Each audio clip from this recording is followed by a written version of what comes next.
আপনি আমাকে কিছু উপদেশ দেন। আমরা ওয়াজ মাহফিল করতেছি, খুতবা আলোচনা শুনতেছি কিছু উপদেশ নেওয়ার জন্য। এক ব্যক্তি এসে বললেন যে আপনি কিছু আমাকে উপদেশ দেন। দেখেন, তিনি একটা উপদেশ দিয়েছেন, সেই উপদেশ আমি উল্লেখ করতেছি। তিনি বললেন আমি তোকে একটা উপদেশ দিতেছি। কয়টা উপদেশ? একটা। এমন একটা উপদেশ দিয়েছেন তার একটা উপদেশের ভিতর সমস্ত কিছু রিলেটেড। একটা উপদেশের এমন একটা উপদেশ দিয়েছে। তিনি বললেন যে আমি তোকে একটাই উপদেশ দিতেছি, সেই উপদেশ হচ্ছে তুমি মনে করবে আজকে এখান থেকে বাসায় যাওয়ার পরে তুমি মনে করবে যে আমি কিছুক্ষণের ভিতর মারা যাবো। 5 মিনিট পরে, 10 মিনিট পরে হোক, 5 মিনিট পরে হোক, আধা ঘন্টা পরে হোক, কিছুক্ষণের ভিতর আমি মারা যাব। এবং আজকে আপনিও চিন্তা ভাবনা করবেন, আমরা প্রত্যেক ব্যক্তি অন্তত আজকেরটা রাতে এতটুকু চিন্তা করবেন যে আজ রাত হচ্ছে আমার জীবনের শেষ, কিছুক্ষণের মধ্যে আমি মারা যাব। তিনি বলতেছেন যখন তুমি মারা যাবে, কিছুক্ষণের মধ্যে যখন তুমি মারা যাবে, এই সময় তুমি কি করা দরকার? এই সময় তোর কি করা দরকার? মনে করে তোর অনেক অর্থ সম্পদ রয়েছে, অনেক টাকা রয়েছে, বিশাল বিশাল বাড়ি রয়েছে, বিশাল বিশাল গাড়ি রয়েছে, সমস্ত কিছু দুনিয়াতে ভর, কোনো কিছুর অভাব আল্লাহ আপনাকে রাখেন নাই। আজকে আপনি মারা যাবে, এই মুহূর্তে আপনার কি করা দরকার? তিনি বলছেন এই মুহূর্তে কি করা তোমার দরকার? এই মুহূর্তে বিশাল বাড়ি করার দরকার আছে? তুমি এখানে তো থাকতেই পারবে না। আজকে যদি আমি এখন যদি মারা যাই, আমার চিন্তা চেতনে আসবে না যে আমি দুনিয়ার বুকে বিশাল বিশাল বাড়ি করে যাবো, দুনিয়ার বুকে বিশাল বিশাল গাড়ি করে যাবো, দুনিয়ার বুকে 10 বিঘা 20 বিঘা সম্পত্তি আমি করে যাব। এটা আমার মাথায় ধরবে না। কি জন্য? আজকে আমার আজকে মারা যাবো। ওই মুহূর্তে কি দরকার? আমার সাথে কি যাবে? মৃত ব্যক্তির সাথে কি যাবে? আমার সন্তান যাবে না, আমার স্ত্রী যাবে না, আমার এই পরিবার যাবে না, দুনিয়ার কোনো মানুষ আমার সঙ্গী হবে না, কোনো সম্পদ আমার সাথে যাবে না। এই মুহূর্তে আমার সাথে যাবে সালাতের আমল, এই মুহূর্তে আমার সাথে যাবে সিয়ামের আমল, এই মুহূর্তে আমার সাথে সব ধরনের সৎকার, এইগুলো আমল। যদি সৎকার যদি আমল যায়, যেটা তোমার সাথে যাবে সেটার জন্য তুমি প্রস্তুতি করো। এই উপদেশ দিলে। আর এই মৃত্যু মুহূর্তে তোমার কি বর্জন করতে হবে? মৃত্যু মুহূর্তে তোমার কি বর্জন করতে হবে? আজকে আপনি মারা যাচ্ছেন, আপনি কি বলবেন যে বেটা 1 প্যাকেট বিড়িতে বিড়ি খেয়ে মারা যাবে? এই কথা কোনো ব্যক্তি বলে? তাহলে মৃত্যুর মধ্যে তুমি নিজেকে মৃত্যুর ন্যায় গণ্য করো, এই মৃত্যুর ন্যায় মনে করে যেটা তোমার প্রয়োজন সেটা তুমি জীবিত থাকা অবস্থায় আমল করো, আর যেটা তোমার অপ্রয়োজনীয় সেটা তুমি বর্জন করো। এই একটা মাত্র উপদেশ যদি কোনো মানুষ যদি চিন্তা করে, একটু যদি ভাবে, ওই ব্যক্তির মাধ্যমে কখনো অন্যায় করা সম্ভব না। আজকে আমরা সারাটা দিন অন্যকে নিয়ে ভাবতেছি, কিভাবে রাষ্ট্র ক্ষমতাকে দখল করবো, কিভাবে এটা করবো সেটা করবো। গতকাল একটা সমাবেশ হলো, সমাবেশে একটা গেঞ্জি দেওয়া হয়েছে, সাদা গেঞ্জি। গেঞ্জির সামনে রয়েছে তার ইজার ছবি, পিছনে রয়েছে নেতার ছবি।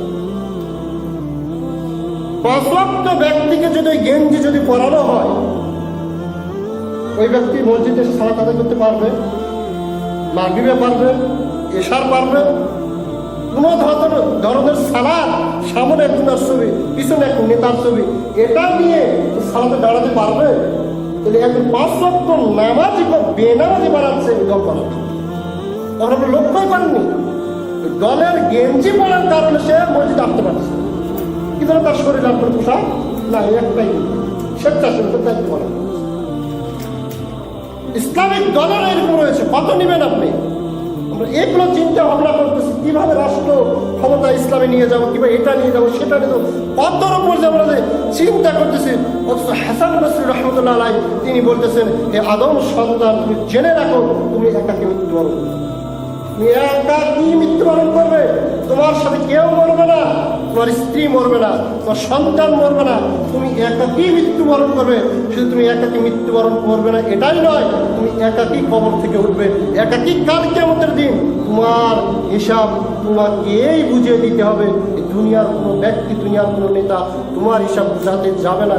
এমনকি তোমার সন্তান তোমার হতে পালায়ন করবে, তোমার স্ত্রী তোমার হতে পালায়ন করবে, এবং দুনিয়াতে যত ব্যক্তি রয়েছে সমস্ত ব্যক্তি সেই তোমার হতে পালায়ন করবে। সুতরাং তুমি একাকি মৃত্যুবরণ করবে, একাকি কবর থেকে উঠবে, একাকি তোমার হিসাবে দিতে হবে। সুতরাং দুনিয়ার সমস্ত মানুষ যদি আল্লাহর আনুগত্য করে, দুনিয়ার সমস্ত মানুষ যদি সালাত আদায় করে, দুনিয়ার সমস্ত মানুষ যদি আল্লাহর ইবাদত বন্দী করে, আর তুমি যদি আল্লাহর নাফরমানি করো, তুমি যদি সালাত আদায় যদি না করো, তুমি যদি আল্লাহর ইবাদত বন্দী যদি না করো, তিনি ভাই একটু বোঝার চেষ্টা করেন।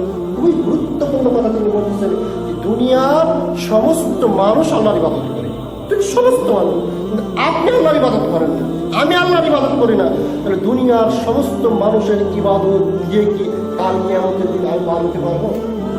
তিনি বলতেছেন। অথচ আমাদের সদা সর্বদা চিন্তা সমস্ত অন্য মানুষদের কিনে, অন্য কিনে আমাদের চিন্তা। অমুকের ছেলে এত সুন্দর সালাত আদায় করে, অমুকের ছেলে এত সুন্দরভাবে কোরআন তিলাওয়াত করে, অমুকের বেটা এত সুন্দরভাবে ইত্যাদি ইবাদত বন্দী করে, অমুকের বেটা এটা করে, অমুকের বেটাতে সেটা করে, অমুক এই করে সেই করে। আপনি অমুকের সালাতে আপনার কিনা, অমুকের কোরআন তিলাওয়াতে আপনার কিনা, অমুকের ছেলে কোরআনের হাফেজ, আপনার ছেলে কি?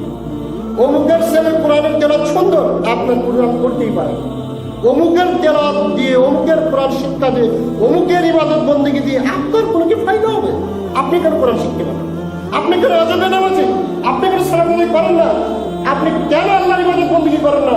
তাই বলতেছেন, দুনিয়ার সমস্ত মানুষ যদি আল্লাহর ইবাদত বন্দেগী করে, আর তুমি যদি আল্লাহর ইবাদত বন্দেগী না করো, তুমি যদি আল্লাহর অবাধ্য হও, দুনিয়ার সমস্ত মানুষের ইবাদত দিয়ে কাল কিয়ামতের দিন নাজাত পাওয়া যাবে না। পক্ষান্তরে দুনিয়ার সমস্ত ব্যক্তি যদি আল্লাহর নাফরমানি করে, ওই ব্যক্তি হাজির বেটা সালাত আদায় করে না, হাজির বেটা ঘুষের সাথে জড়িত, অমুক ব্যক্তি সুদের সাথে জড়িত, ইত্যাদি ইত্যাদি নিয়ে আমাদের মাথায় ঢুকাচ্ছি। তিনি বলতেছেন, দুনিয়ার সমস্ত ব্যক্তি যদি আল্লাহর নাফরমানি করে, আল্লাহর ইবাদত যদি না করে, আর যদি তুমি যদি আল্লাহর ইবাদত করো, তুমি যদি আল্লাহর ইবাদত করো, দুনিয়ার সমস্ত ব্যক্তির নাফরমানি তোমার বিন্দু পরিমাণ করতে কাল কিয়ামতের দিন বলা হবে না, অমুক চেয়ারম্যানের সালাত আদায় করে না কেন, তুমি হিসাব দাও। এটা বলা হবে না, তুমি সালাত আদায় করো না কেন, এর জবাব তুমি দাও। তুমি সিয়াম পালন করো না কেন, এর জবাব তুমি দাও। তুমি কোরআন শিখতে পারলে না কেন, দুনিয়ার সবকিছু শিখতে পেরেছো, কোরআন শিখতে পারো না কেন, এর হিসাব দাও। এটা তো জিজ্ঞেস করো।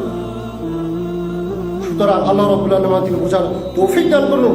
আল্লাহু আমিন। সদা সর্বদা অন্যকে নিয়ে চিন্তা চেতনা পরিহার করে নিজেকে নিয়ে ভাবেন, নিজের খবর নিয়ে ভাবেন, নিজের মৃত্যু নিয়ে ভাবেন। এমনকি এই দুনিয়া এটা একটা এমন একটা বস্তু, দুনিয়া হচ্ছে সফর। আপনি দুনিয়ার একজন মুসাফির, শুধু এই মুসাফির মনে করেন, মুসাফির কাকে বলতেছি?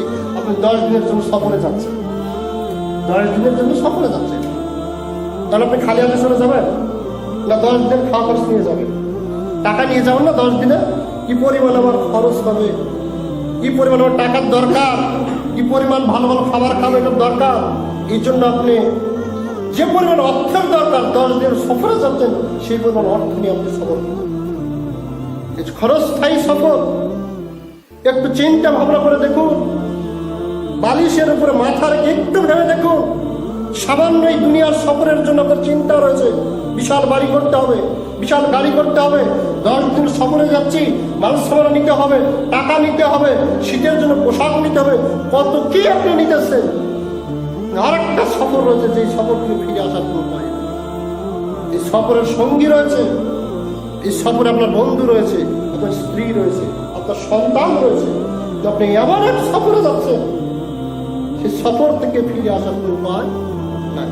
সেটাকে মৃত্যুর পরবর্তী কিছু, মৃত্যুর মাধ্যমে আপনার পুনরায় একটা সফরে আপনি চলে যাচ্ছেন। সেই সফরের জন্য আপনি কি করতেছেন? কখনো কি আমরা ভেবে দেখেছি? কখনোই ভেবে নেই। কখনোই কবর নিয়ে আমাদের চিন্তা নেই, কখনো মৃত্যু নিয়ে আমাদের চিন্তা নেই।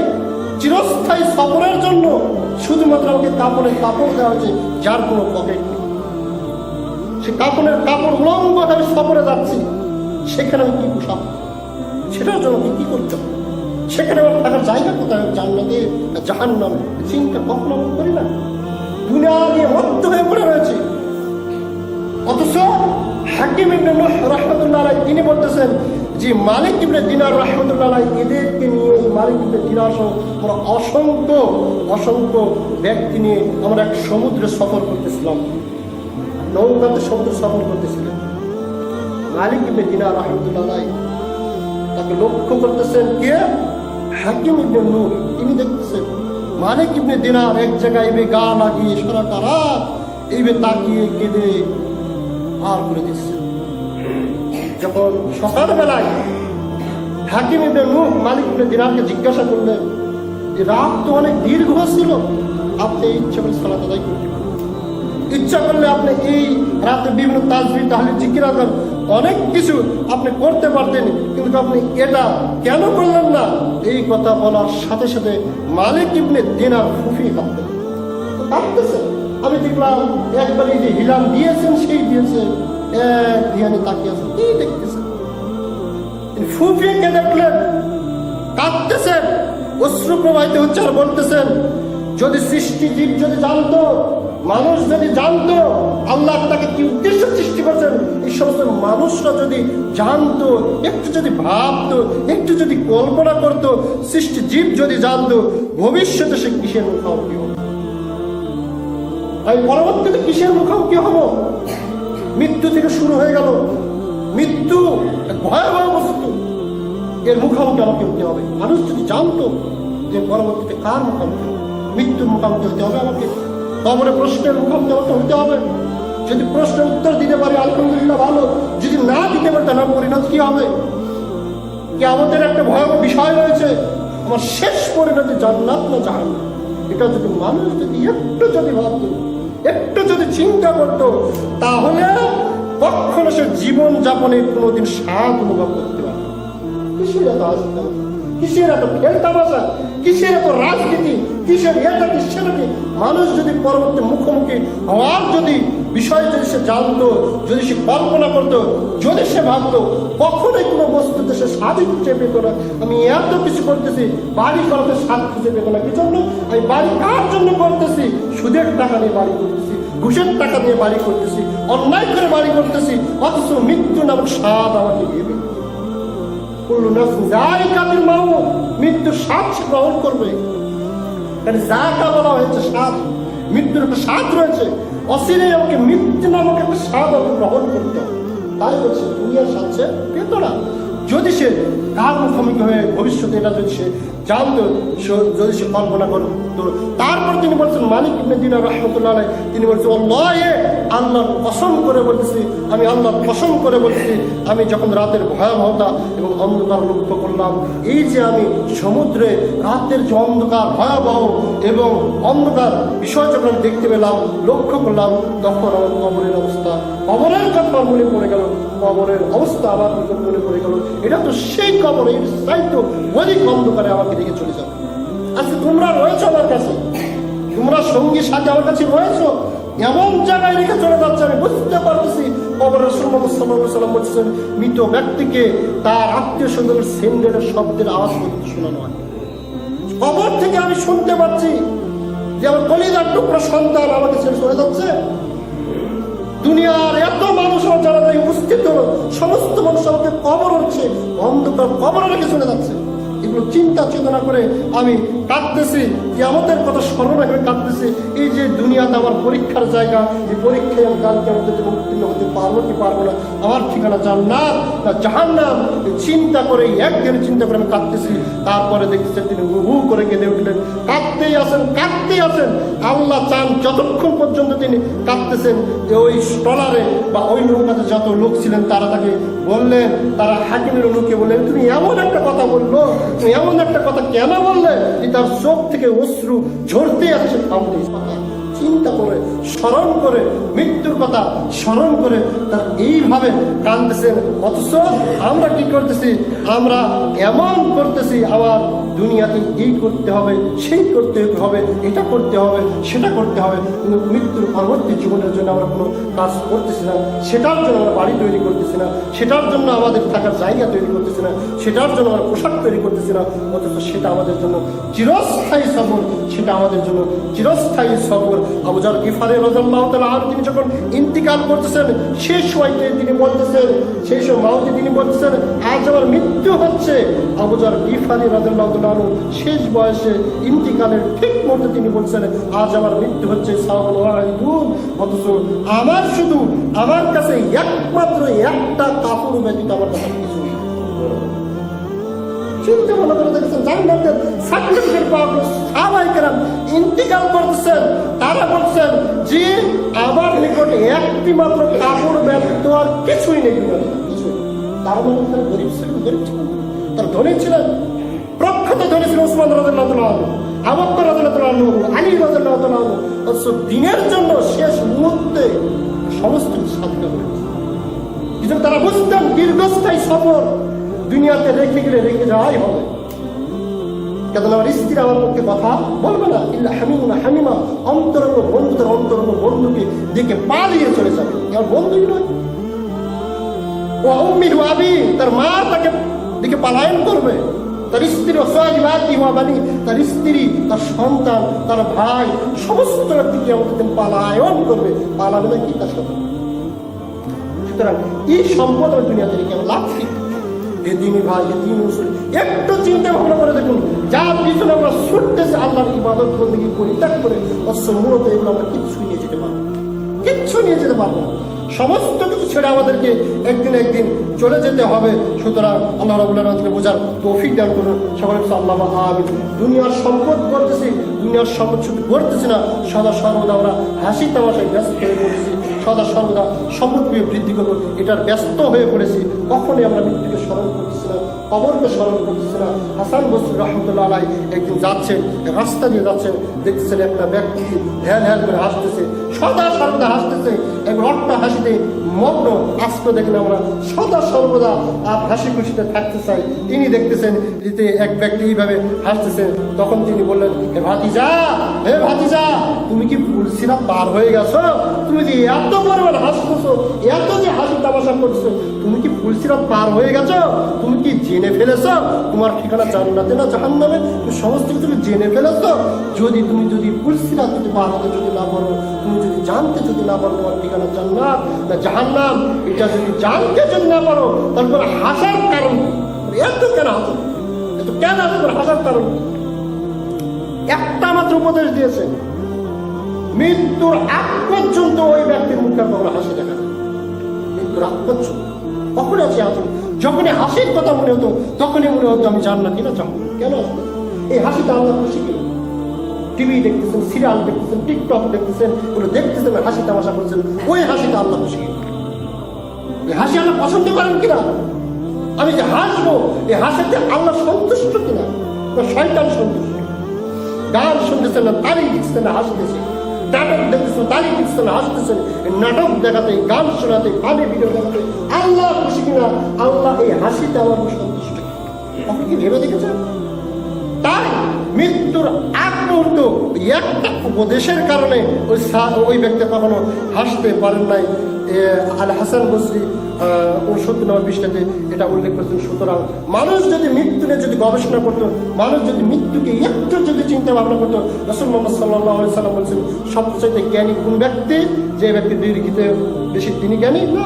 আল্লাহ এটা বলেন নাই, সবচাইতে জ্ঞানী ওই ব্যক্তি যে মৃত্যুকে অধিকারে স্মরণ করে। সারাটা দিন ভেবে দেখেন তো, মৃত্যুর কথা স্মরণ হয় না, সপ্তাহে হয় না, প্রতিনিয়ত কানে আপনার ভাসতেছে অমুকের ছেলে অমুক আজ রাত 8টা ইন্তিকাল করিয়াছে, ইন্না লিল্লাহি ওয়া ইন্না ইলাইহি রাজিউন। মৃত্যুর কথা শোনার সাথে সাথে সাহাবায়ে কেরাম অনেকে অজ্ঞান হয়ে পড়তেন যে আমার কি অবস্থা, কি অবস্থা হবে। কাঁদতে কাঁদতে অশ্রু প্রবাহিত হতো, তাদের দাড়ি মোবারক ভিজে যেত। আর আমাদের মৃত্যু এখন বিনোদনের কেন্দ্র হয়েছে, বিনোদনের কেন্দ্র হয়েছে। মৃত ব্যক্তিকে কেন্দ্র করে আমরা বিনোদন করতেছি, টিকটক করতেছি, ভিডিও করতেছি, ভাইরাল হওয়ার নেশায় রয়েছে মৃত ব্যক্তিকে কেন্দ্র। এই নেতা যদি মারা যায়, কয়জনের চোখে পানি দেয়, কয়জন একটা চিন্তা ভাবনা করে যে এই অবস্থায় আমাকে মৃত্যুবরণ করতে হবে। কয়জন পাবে?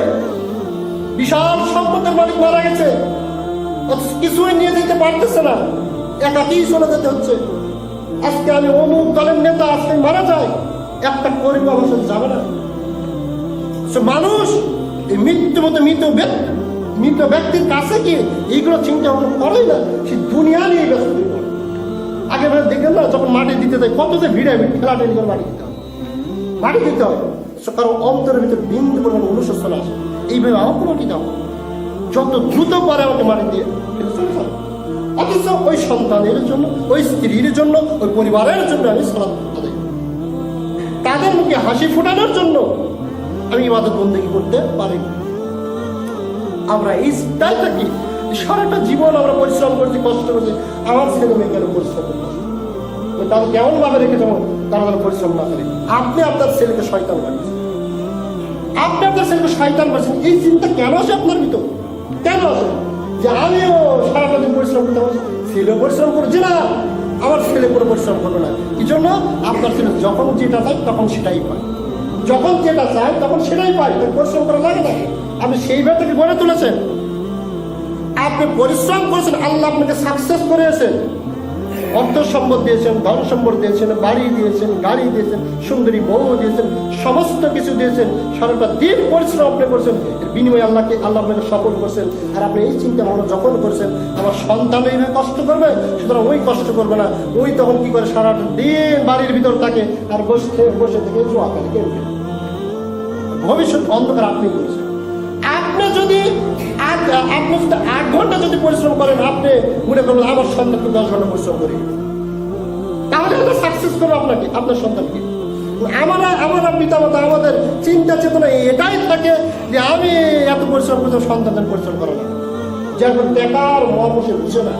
10টা টাকা কত কষ্ট করে ইনকাম করতে হয়, কি কষ্ট করে আপনি ইনকাম করতেছেন, ওই জিনিসটা আপনার সন্তানকেও বুঝান যে বেটা আমি এত কষ্ট করে 10টা টাকা ইনকাম করে তুই লেখাপড়ার জন্য দিতেছি, 10টা টাকা সারাটা দিন মাঠে খাট, এই রোদের ভিতর সারাটা দিন খাটলে 500 টাকা পাই আমি।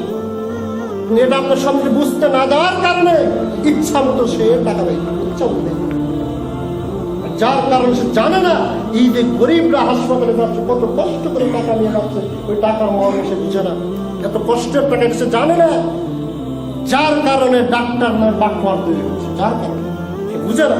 যদি সে বুঝতো 500 টাকা নিয়ে এসেছে, একটা জ্বরের জন্য নিয়ে এসেছে, অনেক কষ্ট করে গরিবরা টাকা নিয়ে এসেছে, ওই সন্তান কখনো বাটপার হতো, ওই ডাক্তার কখনো বাটপার হতো না। এটা আমরা বুঝাই না, সন্তানদেরকে এটা আমরা বুঝাই না। আপনি যে পরিমাণ পরিশ্রম করবেন তার সাথে বেশি পরিশ্রম বানাতে হবে আপনার সন্তান, আপনার ছেলেকে। কখনোই যেটা চাবে সেটা আপনি তাকে দিবেন না, কখনোই দিবেন না, তাহলে ছেলের ধ্বংস আপনি করেছেন। যদি ধ্বংস যদি না করেন, ওই ছেলে পরবর্তীতে অন্যের ধ্বংস হবে, কেননা সে টাকার মর্ম সে বুঝে না, টাকা ইনকাম করতে কত কষ্ট সেটা বুঝে না।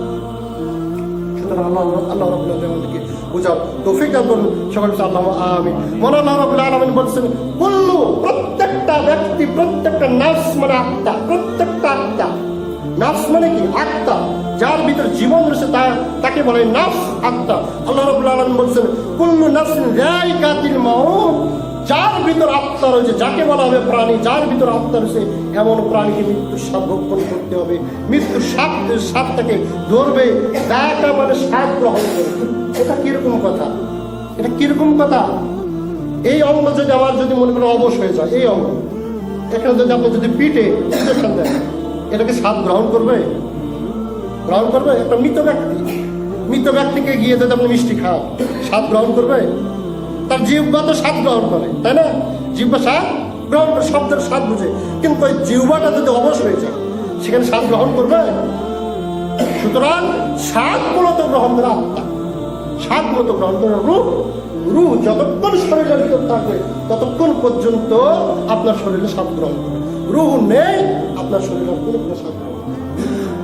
মৃত্যুর একটা স্বাদ রয়েছে, সেই স্বাদ ভালো হতে পারে, সেই স্বাদ খারাপ। মুমিন ব্যক্তি যে মৃত্যুর স্বাদ গ্রহণ করে, মুমিন ব্যক্তি যে মৃত্যুর স্বাদ গ্রহণ করে, মনে করেন আপনার অঙ্গ প্রত্যঙ্গে এই জায়গায় মনে করেন একটা কাটা পড়েছে, কাটা, চরম ব্যথা, কষ্ট হচ্ছে আমার, এখন এই উপরে আমি মলম দিচ্ছি, কাটা না তুলে আরাম হবে? যখন কাটা তোলা হবে তার কষ্ট হবে না? কষ্ট হবে। যে অপারেশন করতেছে কতটা কষ্ট মনে করেন, কতটা কষ্ট। এখান থেকে টাকা তুলে কষ্ট হবে, এটা সুনিশ্চিত হবে। জেনে আমরা টাকা তুলেন কি জন্য? পরবর্তীতে যেন ভালো হয়ে যায়, পরবর্তীতে যেন ভালোভাবে থাকতে পারে। মানুষ অপারেশন করতেছে, বলা যে অপারেশন আপনি বাঁচতেও পারেন, মরতে পারেন। তারপরে অপারেশন করবেন কি জন্য জানেন? ওর ভিতরে 100% নিশ্চয়তা রয়েছে যে আগে অপারেশন দিয়ে যদি বেঁচে যায় তাহলে আল্লাহ সুস্থ ভালোভাবে থাকতে পারে, ভালোভাবে খেতে পারে, তাই না? মৃত ব্যক্তি যদি মুমিন ব্যক্তি যদি হয়, যখন মালাকুল মউতের জান কবজ করার জন্য আসবে, কাটা তোলাতে কষ্ট এটা লাগবেই, মৃত্যুর যে যন্ত্রণা এটা পাবেই। সেই ব্যক্তি মুমিন হোক আর কাফের হোক, যেই হোক না কেন, মৃত ব্যক্তি যদি মুমিন হয় তারও যখন জান কবজ করাবে তখন সে কষ্ট পাবে, কষ্টের চাইতে আরো বেশি সে আনন্দ পাবে। এই জন্য তার জন্য জান্নাত অপেক্ষা। তার টার্গেট হচ্ছে যে আমাকে জান কবজ করবো, সরাসরি জান্নাতের বাগানে আমি প্রবেশ করবো, জান্নাতি খাবার আমি খাবো। সুতরাং এই জান কবজ করা তার জন্য আনন্দের কারণ না দুঃখের কারণ? আনন্দের কারণ নয়। আপনার একটা অসুখ হয়েছে, চিকিৎসা করে, চিকিৎসার বিনিময়ে কষ্ট পাবেন, বিনিময়ে সুস্থ হয়ে যাবেন, ভালোভাবে খেতে পারবেন, সব কিছু করতে পারবেন। তাহলে আপনি বলবেন যে আপনি চিকিৎসা করেন, এই কথা বলবেন না? যখন মুমিন ব্যক্তি যখন জান কবজ করাবে তখন বলবে আপনি জান কবজ করেন, তো তাদের কবজ করেন। আমি কোথায় যাবো? জান্নাতে যাবো, আল্লাহর সান্নিধ্যে যাবো। আর যদি লোকটা যদি খারাপ হয়, দেহের ভিতরে যে আত্মার সে ছটফট করবে, সে যেতে চাইবে না, কারণ খারাপ। আপনাকে যদি বলা হয় আমি আপনাকে শাস্তি দেব, জাহান্নাম দেখানো হবে, আগুন দেখানো হবে, কুৎসিত চেহারা নিয়ে আসবে, মালাকুল মউত কুৎসিত চেহারা নিয়ে আসবে। সে জানবে আমি যদি এখান থেকে যদি বিয়ের হয় সঙ্গে সঙ্গে আমাকে আগুনে নিক্ষেপ করবে, জানবে। আপনি যদি আপনাকে যদি উল্লেখ করা হয় যে এখন তোমাকে ফাঁসি দেওয়া হবে, আসলে ইচ্ছা মতো যাবেন আপনি? আগুনে পোড়ানো হবে, যাবেন আপনি? যাবেন না। তাই আল্লাহ রাব্বুল আলামিন বলেছেন প্রত্যেকটা আত্মা যেটা রয়েছে সেই আত্মাকে মৃত্যুর সাথে গ্রহণ করতে হবে। ওয়া নাবলুকুম বিশ-শাররি ওয়াল খাইরি ফিতনা। তারপর আল্লাহ রাব্বুল আলামিন বলেছেন আমরা তোমাদেরকে মন্দ এবং ভালো দ্বারা বিশেষভাবে দুনিয়াকে পরীক্ষা করেছিলাম। আমি তোমাদেরকে পরীক্ষা করেছিলাম। আল্লাহ বলেছেন আমি পরীক্ষার জন্য দুনিয়াতে প্রেরণ করেছি। আল্লাহ তাআলা বলেছেন আল্লাযী খালাকাল মাউতা ওয়াল হায়াতা লিয়াবলুয়াকুম আইয়ুকুম আহসানু আমালা ওয়া হুয়াল আজিজুল গফুর। এই দুনিয়াতে হায়াত মওত আমি দুইটা দিয়েছিলাম, দেওয়ার পরে বলেছিলাম দুনিয়া হচ্ছে পরীক্ষার জায়গা, ভালো আমল করো, আহসানু আমালান, সুন্দর আমল করো। আমি দেখতে চাই তোমাদের মধ্যে ভালো আমল নিয়ে আমার সামনে উপস্থিত হয়। মহান আল্লাহ রাব্বুল আলামিন তারপরে বলছেন ওয়া ইলাইনা তুরজাউন, হে বান্দা, হে বান্দা, কেন বুঝতেছো না? তোমাদেরকে আমার নিকটে ফিরে আসতে হবে। কেন তোমরা বুঝতেছো? কেন বুঝতেছো না? আমার নিকট ফিরে হবে, আমার নিকট ফিরে আসতে হবে। আল্লাহর নিকট আপনি ফিরে যাবেন কি নিয়ে? টাকা নিয়ে? আল্লাহর নিকট আপনি ফিরে যাবেন কিনে? বাড়ি নিয়ে? আল্লাহর নিকট আপনি ফিরে যাবেন কিনে? স্ত্রী নিয়ে? আল্লাহর নিকট ফিরে যাবেন কিনে? সন্তান নিয়ে? আল্লাহর নিকট ফিরে যাবেন দুনিয়ার যে বিশাল বিশাল সম্পদ রয়েছে, সমস্ত কিছু সম্পদ থেকে আল্লাহকে যাওয়া যাবে? তা আল্লাহ বলছে ওয়াইলাইনা তুরজাউন, তুমি কেন বুঝতেছো না? হে বান্দা, তোমাকে আমি সৃষ্টি করছি, তোমরা একটু বুঝো। তোমাদের জন্য পরীক্ষার জন্য সৃষ্টি করছে, আমলের পরীক্ষা হচ্ছে। আমার নিকট নিয়ে আসতে হবে আমল, আমার নিকট নিয়ে আসতে হবে তোমার আমল, সৎ আমল অথবা মন্দ আমল। তোমরা কেন আমলের কিছু ছুটতেছো না? কেন তোমরা সালাত আদায় করতেছো না? কেন তোমরা ইবাদত বন্দি করতেছো না? কেন তোমরা আমার ডাকে তোমরা সাড়া দিতেছো না? অথচ আমার নিকট যখন উপস্থিত হবে তখন তোমরা আমার নিকট যেই বিষয়টা উপস্থিত হবে সেটা হচ্ছে আমল। সুতরাং তোমরা আমল করো, তোমরা সৎ আমল করো, আমার ডাকে তোমরা সাড়া দাও। এ ব্যতীত আমার নিকট উপস্থিত হওয়া সম্ভব? আমরা কি আমলের পিছনে দুনিয়াতে ছুটতেছি না দুনিয়ার পিছনে ছুটতেছি? আর পিছনে ছুটতেছি। তাই আল্লাহ বলছে তোমরা কেন বুঝতেছো না? আল্লাহ আপনাকে বলতেছে তোমরা কেন বুঝতেছো না? কেন বুঝতেছো না? সুতরাং আল্লাহ রাব্বুল আলামিন বুঝার তৌফিক দান করুন।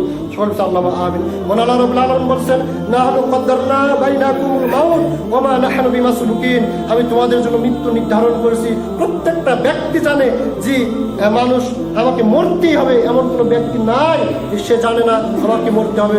সমস্ত ব্যক্তি জানে যে আমাকে মরতে হবে, এটা সুনিশ্চিত। মহান আল্লাহ রাব্বুল আলামিন তারপরে বলছেন আমি অক্ষম নয়, এমন নয় যে তোমাকে মারতে পারবো না। এই আল্লাহ বলতেছেন, জি তোমাদের প্রত্যেক ব্যক্তিকেই মৃত্যুর স্বাদ গ্রহণ করতে হবে। তোমাদের জন্য মৃত্যু নির্ধারণ করা হয়েছে, যেই সময় নির্ধারণ করা হয়েছে 1 মিনিট আগেও যাবে না, 1 মিনিট পিছনেও যাবে না। আমি মৃত্যু দিতে সক্ষম, জান কবজ করে নিয়ে আসাতে আমি সক্ষম। আল্লাহ বলেছেন আমি কখনো অক্ষম নয়, আমাকে পরাজিত তোমরা করতে পারবে না। যেমন এই টাকার বিনিময়ে ফেরেশতাকে ঘুষ দেবো আর 1 মিনিট বাড়িয়ে নেবো, এরকম কোনো সুযোগ আমি আল্লাহ রাখিনি। মওলানা রব্বুল আলামিন তারপরে বলছেন, আইনামা তাকুনু ইউদরিকুল মাউতা ওয়া লাউ কুনতুম ফি বুরুজিন মুশাইয়াদা, তোমরা যেখানেই থাকো না কেন মৃত্যু তোমাদেরকে নাগাল করবে, মৃত্যু তোমাদেরকে ধরবে। তোমরা যেখানেই যেই অবস্থায় থাকো না কেন, এমনকি সুউচ্চ সুদৃঢ় স্থানে যদি তোমরা অবস্থান করো, তোমার নিকট সবচাইতে শক্তিশালী জায়গা, সবচাইতে সুদৃঢ় জায়গা, সেখানেও যদি অবস্থান করো মৃত্যু তোমাদেরকে ধরবে, মালাকুল মউত সেখানে উপস্থিত হবে। আপনি যদি এমন ঘরে যদি অবস্থান করেন যে ঘরে বিন্দু পরিমাণ ফুটানে, আল্লাহ বলছেন যদি আমার মৃত্যুর সময় যদি হয় আর আমি যদি এমন ঘরে থাকি যেই ঘরে বিন্দু পরিমাণ ফুটানে, সেখানে তো মালাকুল মউত ঢুকতে পারবে? হ্যাঁ, আপনার বিশ্বাস আছে? সেখানেও আল্লাহ বলছেন সেখানেও মৃত্যু উপস্থিত হয়েছে সবাই যদি। এমন কোনো দুনিয়াতে জায়গা নেই যেই জায়গায় আপনি গেলে মৃত্যু দিয়ে পড়তে পারবেন, কোনো জায়গা নেই। আল্লাহ বলছেন সময় সংক্ষেপের কারণে আমার একজনের মৃত্যু নিয়ে আমার আলোচনা করে আমার শেষ করবো। দাউদ আলাইহিস সালাম এর নিকট যখন মালাকুল মউত আসলেন, তিনি বললেন কে আপন? দাউদ আলাইহিস সালামের নিকট কে এসেছে? মালাকুল মউত। একটা বিষয় অন্তত মনে রাখার চেষ্টা করবেন, দাউদ আলাইহিস সালাম তিনি আমাদের মধ্যে একজন ব্যক্তি, তিনি নবী, আল্লাহর পক্ষ হতে মনোনীত নবী। তার নিকট কে এসেছে? মালাকুল মউত। তখন তিনি বলছেন আপনি কে? মালাকুল মউত বললেন আমি রাজা বাদশাকে ভয় করি না, কোনো সুদৃঢ় দীর্ঘ আমাকে আটকাতে পারে না, এবং আমি কোনো ঘুষ গ্রহণ করি না, বিনিময় গ্রহণ করি। মালাকুল মউত ঘুষ গ্রহণ করে? তাকে আটকানো কি সম্ভব? যেই জায়গায় থাকেন না সেই জায়গায় মালাকুল মউত উপস্থিত হবে। দাউদ আলাইহিস সালাম বললেন তাহলে তো আপনি তো মালাকুল মউত, চিনতে পারলেন, বুঝতে পারলেন, তাহলে তুমি তো মালাকুল মউত। তিনি বললেন হ্যাঁ আমি হচ্ছে মালাকুল মউত, আমি হচ্ছে মালাকুল মউত। দাউদ আলাইহিস সালাম বললেন আপনি আমার কাছে চলে এসেছেন, আপনি আমাকে চলে এসেছেন, জান কবজ করার জন্য চলে এসেছেন, অথচ আমার প্রস্তুতি এখনো শেষই হয়নি, আমার অনেক প্রস্তুত রয়েছে, এখন আমার প্রস্তুতি তো হয়নি, মৃত্যুবরণ করবার জন্য তো প্রস্তুত নয়। কে বলতেছে? দাউদ আলাইহিস সালাম। তার আগে আমি চলে এসেছি, আমি তো মৃত্যুর জন্য প্রস্তুত এখন হতেই পারিনি। আজকে আমাদের অবস্থা তাই নয়, ওরা মৃত্যুর জন্য প্রস্তুত নয়। তাই বলছেন আপনি মৃত্যুর জন্য প্রস্তুত হতেই পারেনি। মালাকুল মউত বললেন হে দাউদ, আপনার ওই নিকটের অবস্থা কোথায়? আপনার ওই যে আত্মীয়, ওই যে অমুক একটা আত্মীয় ছিল, তারা আজ কোথায়? আপনার বাবা কোথায়? খবরে তাই বলছেন তোমার নিজের বাবা কোথায়? বাবার বাবা দাদা কোথায়? অমুক যে আত্মীয় যে তোমাকে তেল কাজল যে সুন্দরভাবে লালন পালন করেছিল, তারা আজ কোথায়? দাউদ আলাইহিস সালাম তো মালাকুল মউত বলছে তারা কোথায়? তারপরে বলতেছেন জি তোমার যে অমুক একটা প্রতিবেশী ছিল, অনেক ভালোবাসতো তোমার, সেই প্রতিবেশী আজ কোথায়? সেই প্রতিবেশী আজ কোথায়? তোর বাপ কোথায়? তোর মাও কোথায়? তোর দাদা কোথায়? তোর নানা কোথায়? অমুক প্রতিবেশী যে ভালোবাসতো সে কোথায়? তারপরে মালাকুল মউত তিনি বলছেন তাদের মৃত্যুর মধ্যে কি আপনার প্রস্তুতি নেওয়ার শিক্ষা ছিল না? তাদের মৃত্যুর মাধ্যমে আপনার প্রস্তুতি নেওয়ার শিক্ষা ছিল না? হঠাৎ করে একটা লোক মারা গেল, এই যে মজিবর মারা গেল, হঠাৎ করে মারা যাচ্ছে, ব্রেন স্ট্রোক করে মারা গেল, হঠাৎ করে একটা লোক মারা গেল। চা একসাথে বসে থেকে চা খেলাম, বাসাতে গিয়ে সকালবেলা শুনছি সেই দুনিয়াতে বিরাম নিল। তাই বলতেছেন যে তাদের মৃত্যুর মধ্যে কি আপনার প্রস্তুতি নেওয়ার কোনো শিক্ষা ছিল না? আজ তুমি কিভাবে বলো যে আমার মৃত্যুর জন্য এখনো প্রস্তুত আমি হয়নি, সুতরাং বিন্দু পরিমাণ সময় তোমাকে দেওয়া হবে না। তার জানটাকে তিনি কবজ করলেন। তিনি ভাই তিনি অনুরোধ করতেছি মৃত্যু আপনাকে বলে আসবে না, যে নির্ধারিত সময় যখন হবে সঙ্গে সঙ্গে চলে আসবে, তখন আপনি আফসোস করবেন হয় আমার আফসোস, একটু সময় দাও মালাকুল মউত, একটু সময় দাও, ওই সৎ কাজ করি, ওই ভালো কাজ করি, ওই সালাত আদায় করি, ওই সিয়াম পালন করি, স্ত্রীর টেনশনে, সন্তানের টেনশনে, অমুকের টেনশনে আমি ইবাদত বন্দেগী করতে পারিনি। আজ আমি দীর্ঘ সফরে যাচ্ছি, যে সফর থেকে ফিরে আসার আর কোনো পথ নেই। সারাটা দিন রাজনীতির সাথে জড়িত, কোথায় সালাত আদায় করতে হবে, কোথায় সিয়াম পালন করতে হবে, কোথায় ইবাদত বন্দী করতে হবে, এটার সাথে সাথ নাই। শুধু রাজনীতির চাই খেয়ে গেছি, সময় হয়নি মাগরিবের সালাত আদায় করার, সময় হয়নি এসব সালাত আদায় করার। হে মালাকুল মউত, একটু সময় দাও, একটু সময় দাও। আফসোস করবেন মৃত্যু মুহূর্তে, কিন্তু আপনাকে সময় দেওয়া হবে না। মৃত্যু নির্ধারিত সময় আপনার মৃত্যু হবে। সুতরাং আল্লাহ রাব্বুল আলামিন আমাদেরকে মৃত্যুর পূর্বে প্রস্তুতি হয়ে, মৃত্যুর পূর্বেই প্রস্তুতি গ্রহণ করে, প্রস্তুতি হয়ে মৃত্যুবরণ করার তৌফিক দান করুন। সকল পড়ছি আল্লাহুম্মা আমিন।